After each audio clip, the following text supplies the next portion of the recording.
So in one of my recent Metal Gear Survive videos, I talked about how Metal Gear Survive might have been sabotaged by a Renegade Konami developer who may be just as disillusioned about Konami and Metal Gear's current state of affairs as fans of the series are. I detailed how the way they did that was by sneaking in a derogatory message during one of the game's intro cutscenes, which focuses on a clipboard that lists the name players input along with the names of various other soldiers who might have gone missing, been killed, or gone AWOL after the events of Ground Zeroes.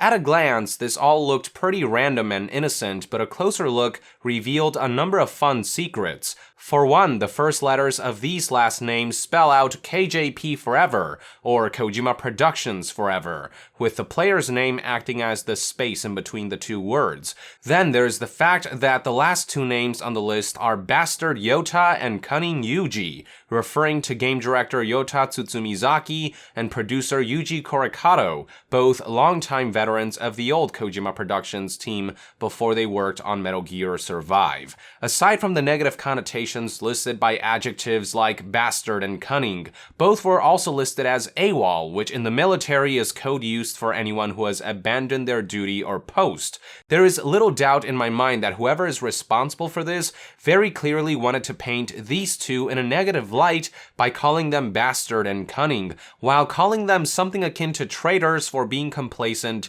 in the creation of Metal Gear Survive and the desecration of the Metal Gear series, despite their long history with the series.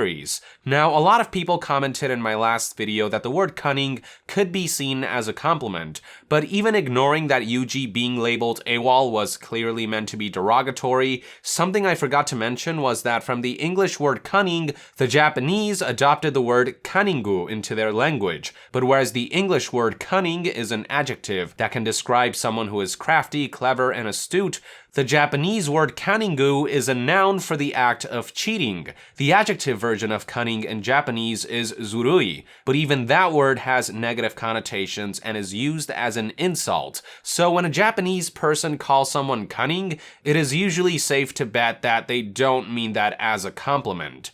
Anyway, moving on, I also pointed out in my last video how above the Kojima Productions Forever secret message, the first letters on the second and third last name spell out MG, the acronym for Metal Gear, and how next to those two soldiers is the label KIA, or Killed in Action, as if to say Metal Gear was killed in action by Konami. From there, that only left one name unaccounted for, the one at the very top, and I surmise that this is likely the perpetrator's anonymous signature and that their intention was to express their vengeful intentions to be a mosquito-like nuisance against Konami by sneaking this message in. So with all said and done, the message that I interpreted when putting all the pieces together was, from Vengeful Mosquito, Metal Gear was killed in action by Konami, Kojima Productions Forever, to the bastard Yota and the cunning Yuji, who abandoned their duties.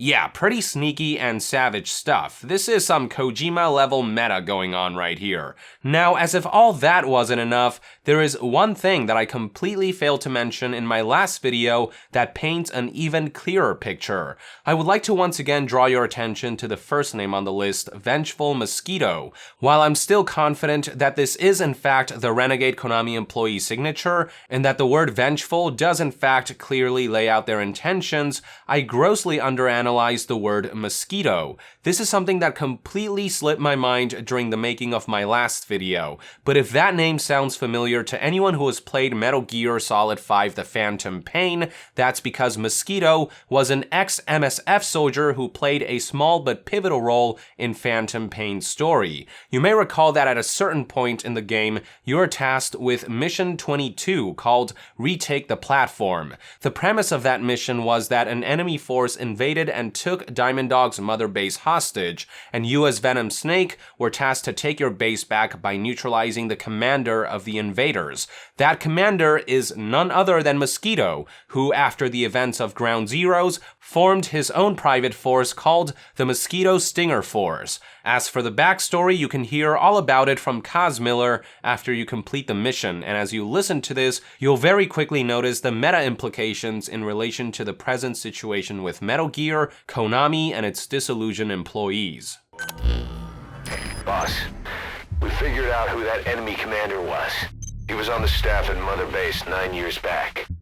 Despite surviving the attack, he broke off from us and spent his years terrified that a cleanup squad would come after him.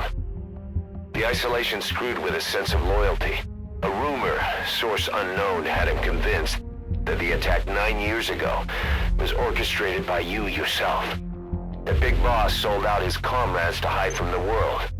He thought that's why you weren't at the base that day. He was so desperate to take us down, he built up his own PF, copying us in every way. His idea of the perfect revenge. But in the end, he was just a victim of disinformation. I'll leave you to decide how to deal with him.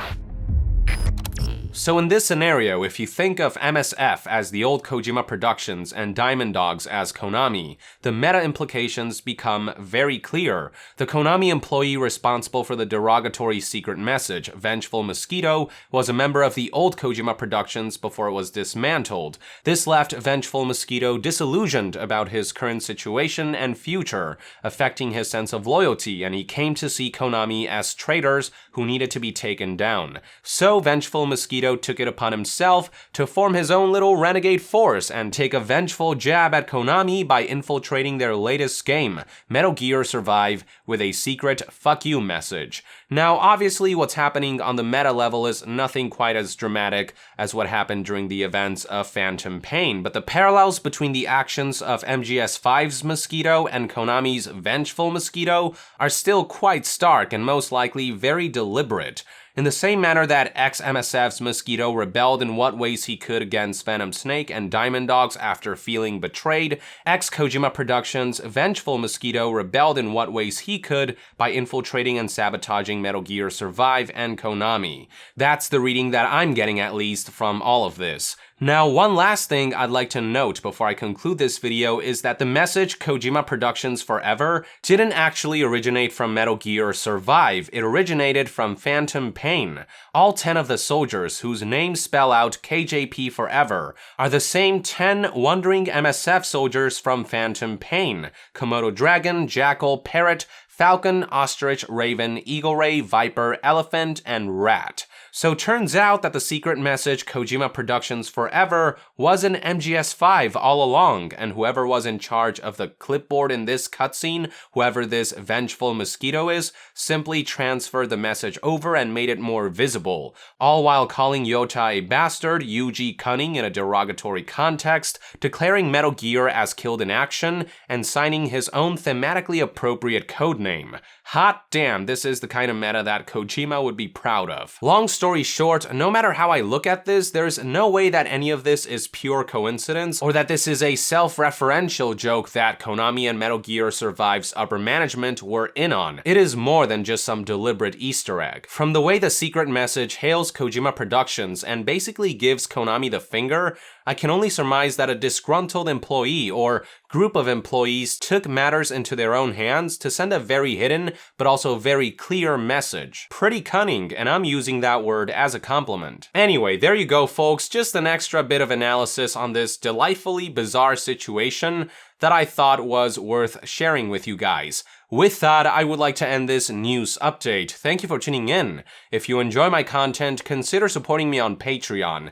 It is completely optional, but donating even as little as $1 a month will go a long way in helping this channel grow. And to be further updated on all things gaming news, reviews, and discussions, stay tuned right here on Young Yeah. I'll see you guys next time. Young out.